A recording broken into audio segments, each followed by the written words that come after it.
Ihatid po natin si tatay dito. Hello tay, magandang hapon po. Tay, ilang taon na po kayo? 71 ka lang. 71 pa lang daw sabi ni tatay. So, ibig sabihin, madadagdagan pa ang kanyang edad. Yan. Tay, anong oras pa po kayo nandito? Ano lang mga alas 9. Alas 9 lang po. Alas 9. Taga saan po kayo? Wala akong pinabay. Sa Pote po kami, sa Pote. Sa Pote. So, sino po ang kasama ninyo sa bahay? Wala kaming bahay. Wala po kayong bahay. So, saan po tayo natutulog? Sabi nga sa mga, mga bangko-bangko doon. Bangko-bangko. So, ibig sabihin kung saan po abutin si tatay ng gabi, doon po siya natutulog. So,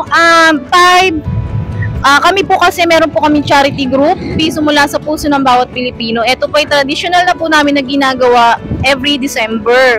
Since 2020 pa po. Ngayon po, ang project po namin is, nag-ikot po kami, naghahanap po talaga kami ng yung mga wala po talagang permanenteng tinutulugan. So nakita po namin kayo dito. So spotted po natin si tatay. Kaya bibigyan po natin sila, tatay, ng pamaskong handog. Sino po yung kasama ninyo na natutulog? Kasama ko yung dalawang pamangkin ko na bata. May kasama daw si tatay, dalawa pamangkin, mga bata. Ilang taon na po yun? 8 taon yung isa ka 13. 8 taon at saka yung isa naman is 13 years old. So yan, tay, para po sa inyo yan, tay. Salamat sa Diyos. Pagdamutan na po ninyo. Yan. Salamat. Yan po ay ang sponsor po natin ay galing po sa mga kaibigan po natin sa ibang bansa. Sa ating sa followers po ni Madam Tiktik. Ano pong masasabi ninyo? Salamat po sa inyo, ma'am. Sa inyong mga kasama niya, salamat po. Mula po sa Diyos, tapos pangalawa po sa inyo. Salamat po. Okay po tayo, ingat po tayo ha. At naway wag po tayong susuko. Ganyan lang po, laban lang po sa ating buhay. 70 po. Kung pagpalalim may awa. Meron ba kayong tulong? Salamat po, salamat. So, ayan po. Maraming salamat po, sabi po ni tatay.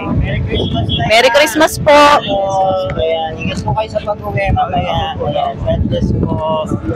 Ayan, thank you, tay.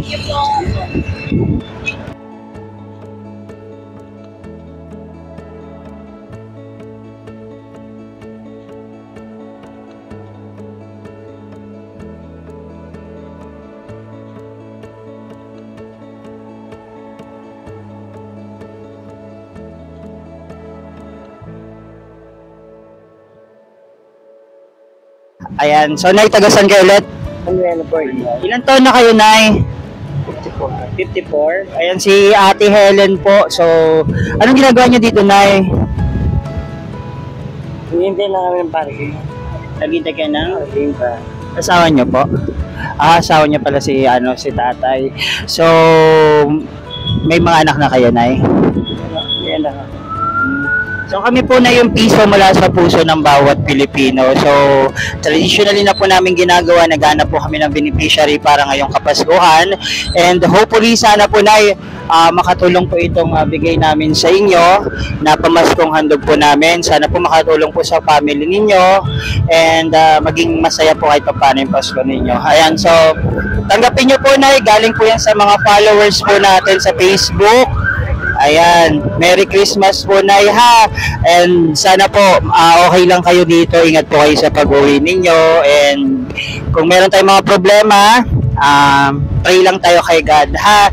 Ayan, so ano po masabi nyo, Nay, sa ating mga followers dyan, mga nag-donate para po makasetuparan po natin itong project natin? Maraming salamat. Ayan, maraming salamat daw, guys. Isa po si Nanay Helen, sana mapasaya natin ngayong Kapaskuhan, and thank you po sa inyong lahat. Ayan, thank you, Nay, ulit, ha. God bless. Ingat po kayo, ha. Merry Christmas, Nay.